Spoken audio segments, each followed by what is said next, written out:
We've got some interesting questions this week. Let's start with Layla, who wrote in, hey, how should couples split expenses and bills? What's fair? All right, I have some thoughts on this, and I don't think my thoughts on this are controversial, but I have been wrong in the past. So let's jump into this. Let's imagine you have a couple that does not earn the same salary, right? Each person in the couple earns a different salary. So what does it make sense to do in terms of splitting expenses and bills? I believe that expenses that are not based on usage should be split in proportion to income. And what I mean by usage is rent, for example. Rent is an amount that is fixed every single month. You might have a $1,500 rent. If you have one person out earning the other 2 to 1, it seems fair that one person would contribute $1,000 a month to the rent, and the other person would contribute $500 a month to the rent. Okay, so let's start there. Now, I mentioned non-usage based. If you go out to eat, you are basically paying for what you choose to buy. And thus, I think it's more of a discussion with going out to eat. Like, do you still want to split things 2 to 1, 2/3, 1/3?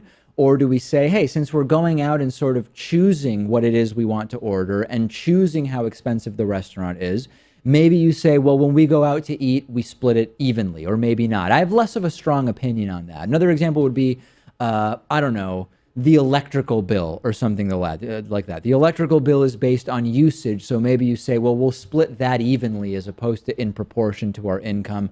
I don't know. I could kind of go either way with that. Someone's at home a lot more, maybe using things that take up a lot more electricity. Maybe they should pay more. But I think generally, I believe that it is very, very fair for couples to split expenses in proportion to what their incomes are.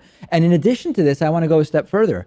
I don't think it's crazy for couples to maintain personal bank accounts and then a shared bank account that is used for shared expenses.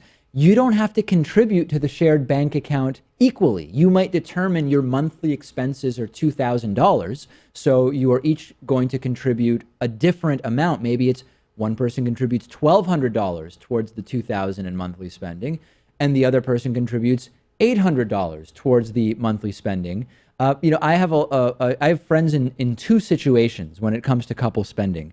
Some where one person basically pays for nothing.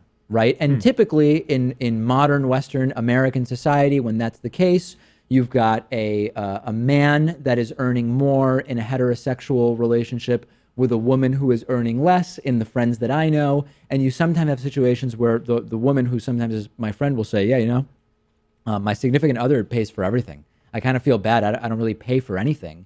And yeah, he makes more than me, but I still should be paying something. Somewhat. And I think that that's where the paying in proportion to your income makes a lot of sense. The other situation I'm aware of is where people split everything despite the fact that there are very unequal incomes. And that I also think is not necessarily fair. And I think it also is not that great for the couple in the sense that if you have one person in a relationship that makes a lot more money than the other, the access to, for example, vacations that couple might have, if they shared the expenses of the vacations in proportion to their income, they might be able to do a lot more vacationing than if they go in saying, we're only going on vacation when we can both afford 50% of the cost. There definitely also seems to be a difference when you talk about the initial phases in a relationship. Say you're on your first couple dates. Sure, of course. And you're courting the other person versus when you're in a well-established relationship. And I think that's when gender roles come in a lot more to play, because typically in the United States, I mean, the man is just expected to pick up the bill at the end of a dinner or if you go out for drinks or something like that, especially when it comes to the first few dates. Now, what's fascinating about that is I talk to more and more women who say, oh, I did not allow him to pay for the first date because I'm not trying to establish anything where there's an expectation. So even though it's not that many women have told me, it's not that I'm uncomfortable with someone taking me out, but it's the first date. And I don't want to set the tone that I would even remotely expect to be paid for. And so I know more and more women that will go out of their way to either pay on the first date or at least to split the bill on the first date. But yeah, you're talking more in this initial courtship phase versus in the sort of longer term relationship modality. Especially because I think the man in that instance may feel like this date has gone so swimmingly and things are going great, but I can't ruin it by not offering to pay the entirety of the bill because just that's the customs that we have in this country. I don't know about others. And, you don't want to break that norm, even though that may be the right thing to do. Now, that is a sexist, by its very definition, norm, right? I mean, you agree with that part? Yes, Pat agrees. All right, everybody make a note. Layla, that's my answer. Do you think I will get hate for this? Probably. Regardless of how you answer this question, you're going to get hate because either you're splitting things up inequitably or you're taking a sexist approach, I would say. Okay, fair enough. You're going to get hate from both sides regardless. I'm ready for it. Bring it on, folks.